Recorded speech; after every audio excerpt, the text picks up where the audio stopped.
Hello, thank you everybody. I am going to ask for your attention. Mark, can you turn on the fluorescence right there? Thank you so much. Welcome everyone to Buffalo Art Studios. If you do not know me, and that is really great, actually I see a lot of new faces. My name is Shirley Verico and I'm the curator and I'm Director of Visual Arts here at Buffalo Art Studios. So thank you so much for coming. This is part of our Fourth Friday series. M&T Bank is our wonderful sponsor, and they provide the funding that allows us to have extended hours on the fourth Friday of every month. And we are working to extend this programming throughout our whole building. We have a number of creative organizations and individuals here. And I hope all of you, if you haven't already today, take some time to go down to Squeaky Wheel on the 3rd floor and Buffalo Game Space on the 4th floor. So we're really hoping to get some energy with these partnerships and to get folks moving through the building.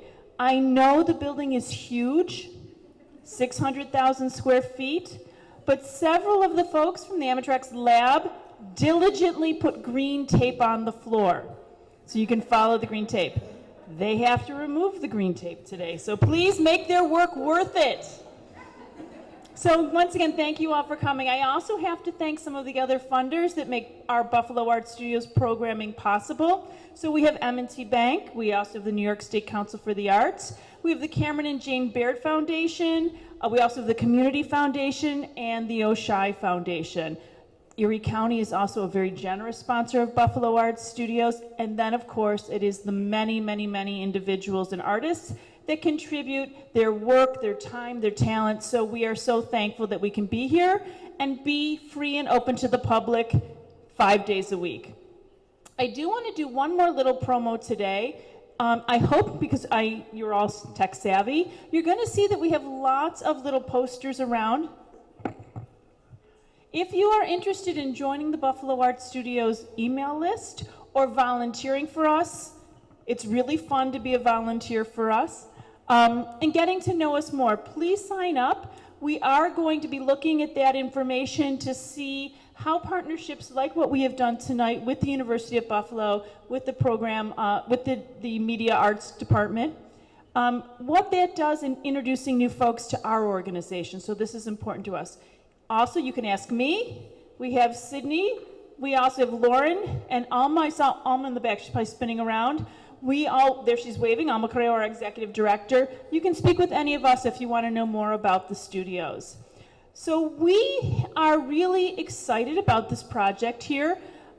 We don't just partner with anybody, but this really, really delightful human came to me about 6 months ago, and I am very jaded. If you don't know me, I've been doing this a long time, and I was ready to say no way.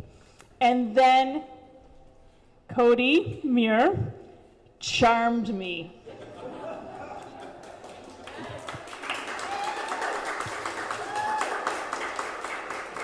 I have said repeatedly that I said yes in part because I just liked them so much. They were so lovely, and I have enjoyed every encounter, and I don't say that lightly. So thank you, Cody. Thank you to the team, and I'm going to let Cody introduce everybody because it really has been a team effort.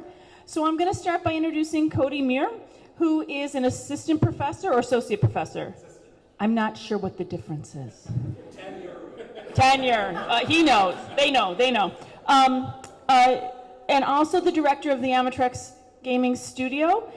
And I'm going to let you come on up, Cody, and talk about the project here and introduce your many, many partners.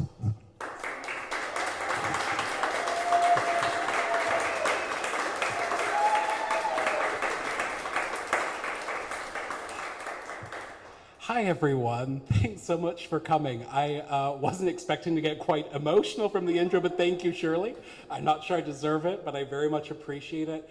I really appreciate everyone coming out tonight, too. This has been a lot of work over many months by a lot of people to make tonight happen, and I really appreciate people showing up for it. I hope you have a great time experiencing the different art in our spaces. And the title of our space is Creativity in the Time of COVID-19. That title is also the title of a big project that's been happening over the course of 3 years now. After, like, I think almost all of us probably experienced some form of the lockdowns during pandemic, we all noticed that people were finding new ways to survive those lockdowns, new ways to get creative, or to tell stories, or just to pass the time or connect with people.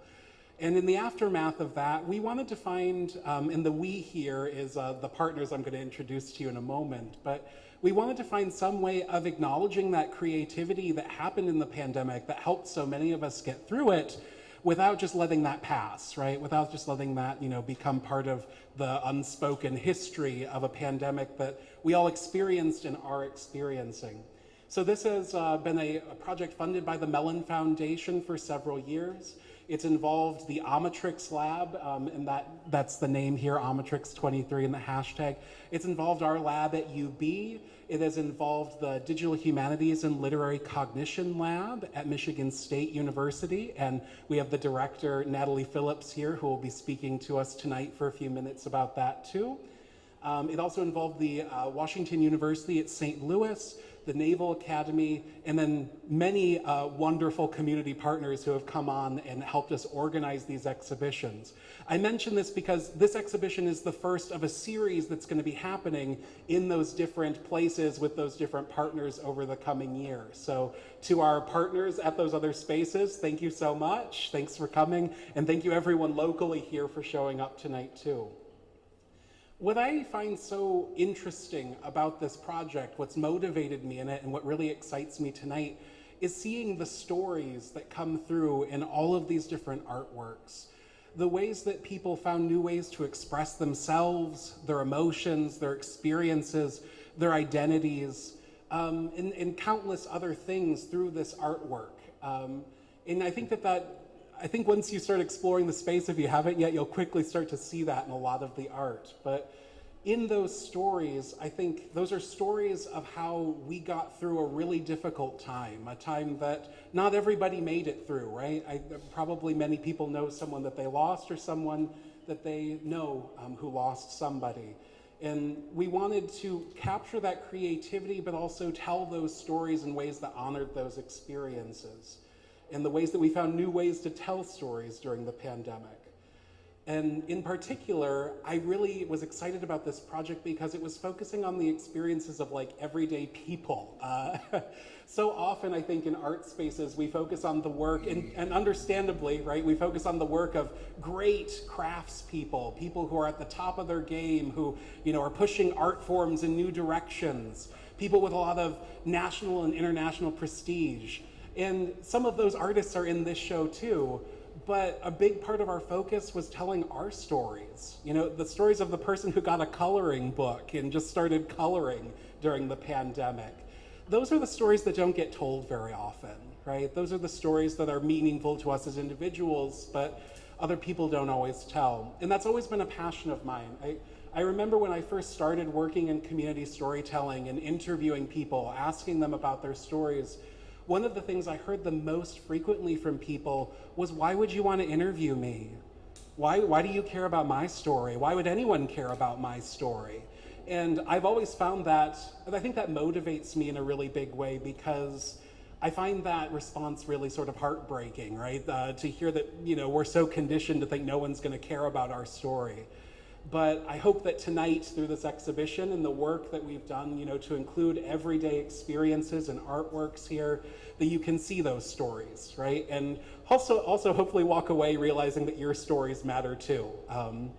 So I should introduce the list of partners and the other speakers tonight. I really want to thank, of course, the Mellon Foundation, who provided the grant funding for this overall project. And of course, the funding that was provided for Fourth Friday events that Shirley mentioned as well through Buffalo Art Studio. I want to thank our partners at Michigan State, at DisArt, at Washington University of St. Louis, and the Naval Academy for organizing this. And I especially want to thank, this would not have happened, and there were moments where I was like, oh my God, where are we going to do this stuff? And I'm really thankful that when I met with Shirley, that she said yes, and that when I met with Ekram at Squeaky Wheel and Zainab at Squeaky Wheel, that they said yes. and that when I met with John and Kendall at Buffalo Game Space, they said yes as well. So this would not be happening without those community partners. We're so thankful for their expertise that has guided tonight and made it possible. So thank you. I also want to say a huge, huge is not the right word. There's no right word for it. So much thanks to the Amatryx lab members who made tonight happen.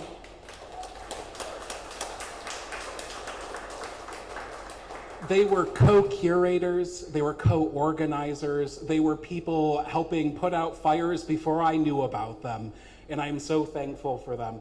They include Joss Marshall, who is unfortunately unable to be here tonight, Blair Johnson, Morgan Samet, who's going to be talking in just a moment, Famous Clark, Tim Georger, Joan Nobile, Hanyu Liao, Sarah Scrow, and many others. Thank you, thank you, thank you. You are heroes. I appreciate you so much.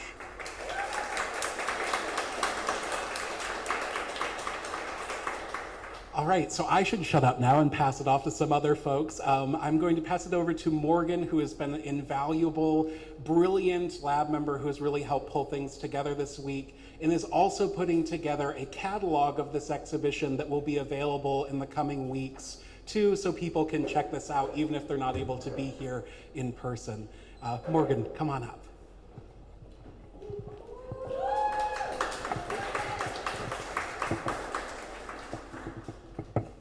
Hi, everyone. So first, thank you so much, Cody, for all your kind words, and every person and organization who has supported this project, which Cody so eloquently detailed. Tonight, I will be speaking not only for myself, but also for one of my co-curators, Jocelyn E. Marshall, who, as Cody mentioned, is not able to be here tonight. But before I get into her beautiful remarks and introduce our next speaker, I just wanted to take a moment to thank you all so much for coming. And also, I want to acknowledge that without artists, there wouldn't be an exhibition or any reason to curate. So I also want to express gratitude to our artists for responding to our call and for sharing their work with us and for being brave, especially our first-time artists who, you know, this is something new and scary. And on that note, this is also the first exhibition that I have co-curated, so I feel myself among them right now and that I'm pandemic and I'm trying something new and hoping for the best.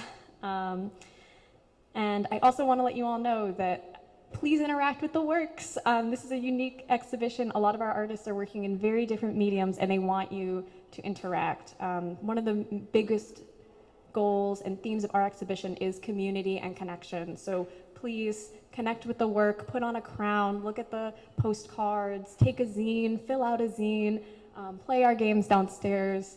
We really appreciate it. All right, so now on to Jocelyn's remarks. With this exhibition, Theme of Creativity in the Time of COVID-19, we grappled with the challenge of developing a show that can encapsulate the range of uncomfortable and heartbreaking experiences of pandemic shutdowns, while also celebrating moments of queer and Black joy, self-love, and love of one's community, and the pleasure of coming home or making your home anew. As many of us know, the power of joy amidst grief is limitless, and perhaps some of that power is rendered palpable in a way tonight. I hope that the walks between each location allow for some decompression and reflection time. All of us here today are survivors of a global pandemic. That is, as amazing as it is and was, horrific. And as wildfires rage on in the northwestern region of Turtle Island and we care for family in Maui, it is unmistakable how much we need each other. How important it is to keep listening to our local and global neighbors and how we must celebrate the telling of stories through various forms. I hope tonight that we can all connect with at least one or two voices across the three spaces, leaving potentially with an idea for how to craft our own stories even more boldly and be the welcoming ear for someone else's. Thank you so much.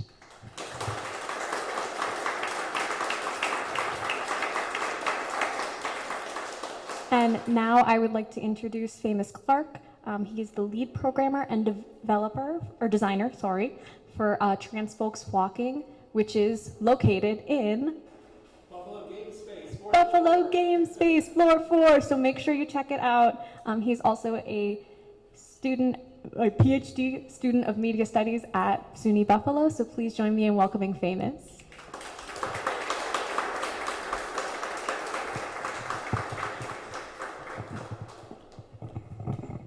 Thank you so much for that lovely introduction, Morgan. Good day, humans. If you ever got an email from me, you will know that's how I greet mostly everyone. So, hello. So, yes, my name is Famous Clark, first-year PhD student at the University of Buffalo. I've been an MFA student for the past 3 years, and it's been a fantastic time at the university, and pretty much has changed my life, I would like to say. Yes, lead programmer for Trans Folks Walking, an occasional design human. One of the things I aim to focus on in my studies is reintroducing time to knowledge. That is to say, learning and acknowledging existence via experience. Trans Folks Walking is a project that illustrates the diverse experiences of everyday trans African individuals, resisting the reduction of trans existence to a mere assertion of the word. Rather, the project itself is a small vignette of what it is to live as a trans human being, and the challenges and enlightenings that come with it. In that vein, Trans Folk Walking, like the Covid-19 project, is not just a term or a title, but an experience that some either live through or others live alongside. We never stop learning, experiencing, telling stories, or living. And this one thing I want you to take away from this exhibition is that, it's a moment in your history. It's a moment in your time. It's never over, and I'm so glad that you guys have come to share this moment with all of us together.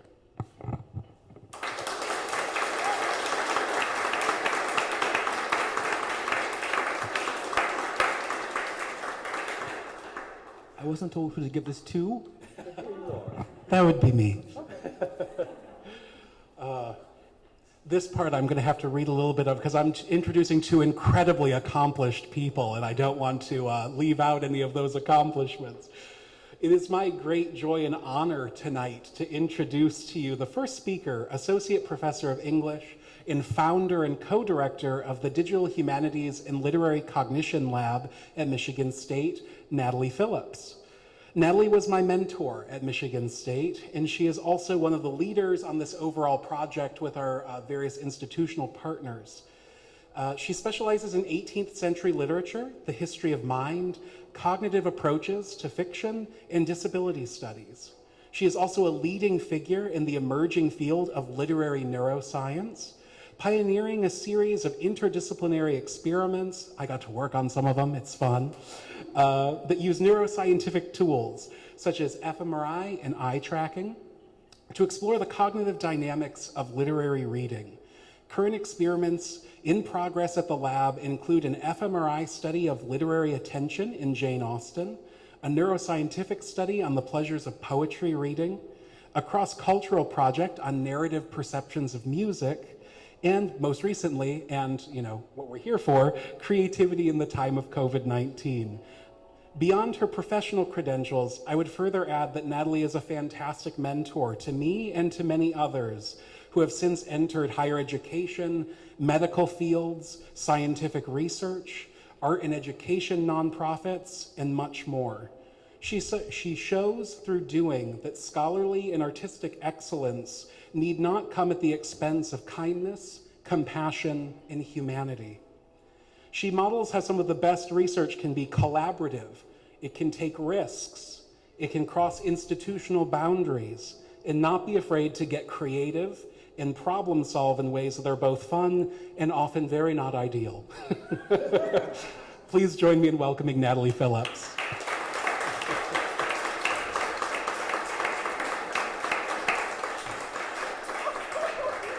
I'm sorry. Can't make me cry right before I talk. So there's no way I can live up to that introduction. And all I can say is that I promise not to put any of you into brain scanners as part of this project. I am so grateful to be here and so grateful to be able to have this moment in our project be, this is the opening. This is the first exhibition. Cody mentioned that this is the first of many that includes, Washington University of St. Louis, and it turns out it's the Air Force Academy. But this is the most beautiful space for it to be in, and I'm so delighted and so happy to be here with you guys. So yeah, this is the first of 3 national exhibitions, and I can't thank Cody and the Amatryx team, although I think I mispronounced that just now, and all their partners enough for making this happen. So as you heard, right, creativity in the time of COVID is this project that explores all the diverse ways that people turn to creativity during the pandemic. And I'm going to pause for a moment and let you know that I am a professor with disabilities, and I have muscle spasms and all sorts of things. Yep.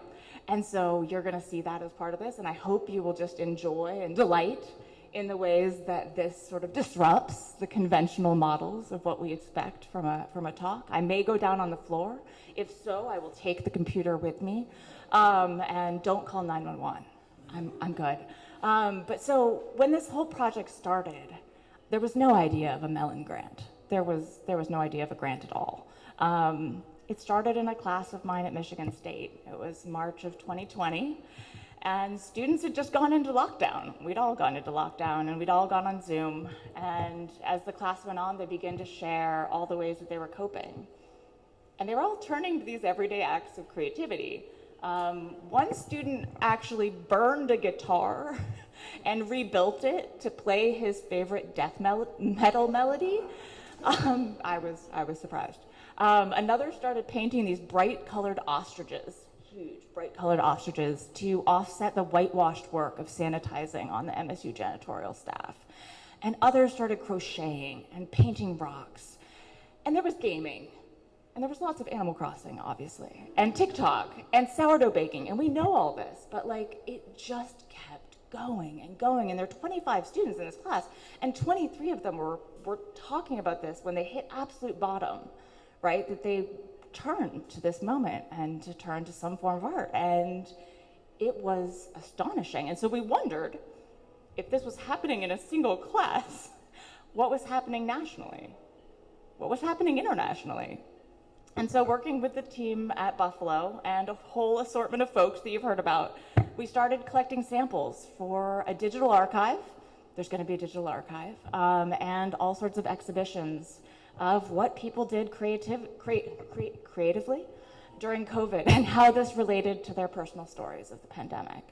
So now in the larger archive, amazingly, there are over 2,000 artworks from across the US, with contributions from Portugal, I'm gonna run out of breath, Portugal, Mexico, Korea, China, Colombia, India, Canada, France, Singapore, the UK, Brazil, Australia, Ecuador, Indonesia, and Vietnam.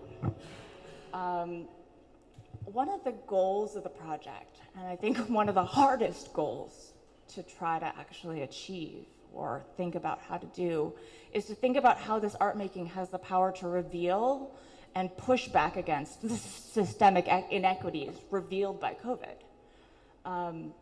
But because of this, students on the project coordinated all sorts of online outreach and to different groups and to different people, thinking in particular about how to reach intersectional communities and amplify those voices, including BIPOC and LGBTQ+, and Latinx and Chicanx and indigenous groups and disability communities, among others, which I think I'm so proud and amazed to say you really see reflected in the exhibition today. What makes this project so different from a traditional art exhibition, though, and what Cody talked about earlier, and I think this is part of what just draws me and it makes me realize this is why we've worked together for so long, is the fact that each art piece is attached to a story of how that person used art to cope during COVID, or turned to creativity as an act of protest, self-care, or resistance. And so I want to just say, this is a total shout out. You can find these stories, like not just the general idea, but the actual stories, by scanning the QR code by each artwork. And our next speaker, Lawrence, will talk more about how these QR codes and other parts of the exhibition are part of a larger mission around accessibility and disability community as well. But to give you an example and to try to lure you into those like QR codes, because I don't know, does anybody really want to scan QR codes? So to give you an example and a lure, I want to take a moment to share a story for a piece you can see today on the right side of the exhibit. It's back right. and it's called Tribute Posters. And it's a set of bright colored posters, and they're each with a different name and hand-drawn image, and they're in red and orange and blue and all these different things with the names, each with a different name and hand-drawn image. They were created by a hospital chaplain named Soren Glassing from the New York City LGBTQ community. And Glassing had just lost their husband to leukemia, and it was the height of the pandemic, and they shared all this in a survey with us.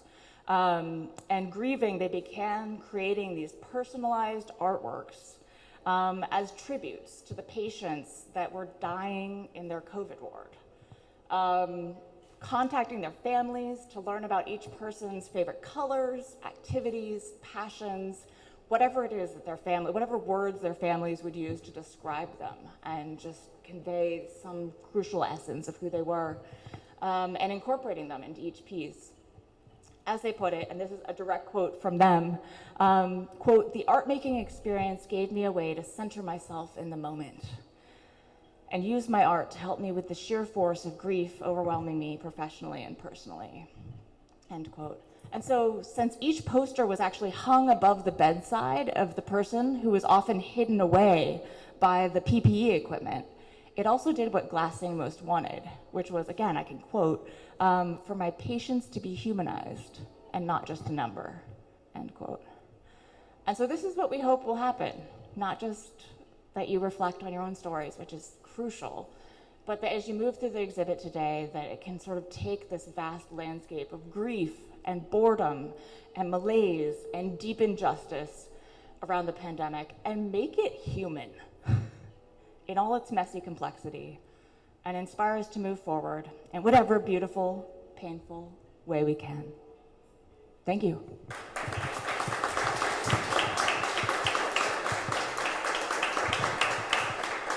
That's so wonderful. Thank you. I think Shirley has something to say. I just wanted to take a moment to introduce the artists that are here. I know that there have been a lot of folks that worked really hard at organizing the event, but I do want to say I know I saw Tallulah. Tallulah is one of our artists here. I also saw Iris. Iris Kirkwood is one of our artists. Verbena, who is near and dear to us, she is not only an artist exhibiting here today, she went through our Jumpstart Youth program. So we also have Verbena here today. Do we have any other artists? Because I was just saying, those are artists that I know, but I want to get to know the artists that I don't know. And what is your name? Lachlan is here, and also Sabrina. Oh, I met you when you dropped off your work. I just couldn't see you. So thank you very much. You know, it's so important to have all these creative folks here, but I do have to speak to some of what you were talking about. It's an organization that not only presents artwork, but also has an education program. Since COVID, it's bananas. We ran a summer session, which was our usual session. We had 73 people on the waiting list. We were that far beyond our capacity. So we are at a moment which is strange in that there's a lot of debate about funding the arts. At the same time, which I've been in this career a long time, I have never seen such a demand for artistic and creative experiences. So all of us, as we're thinking about this, not just creativity in the time of COVID, I think creativity in the time of being human. It really spoke to me as we worked on this exhibition and as we live the reality that we do here at Buffalo Art Studios, which is watching our classes sell out in 3 and 4 minutes because so many people feel this need. So connect. I think we see the need for creativity. We see the need for connection. So thank you all for being here. Thank you all for connecting. I am going to ask that the artists that are here, go stand by your work for the next few minutes and do one more thing for me, and that is bask in the wonderful things people are going to say to you about your artwork. Don't deflect it.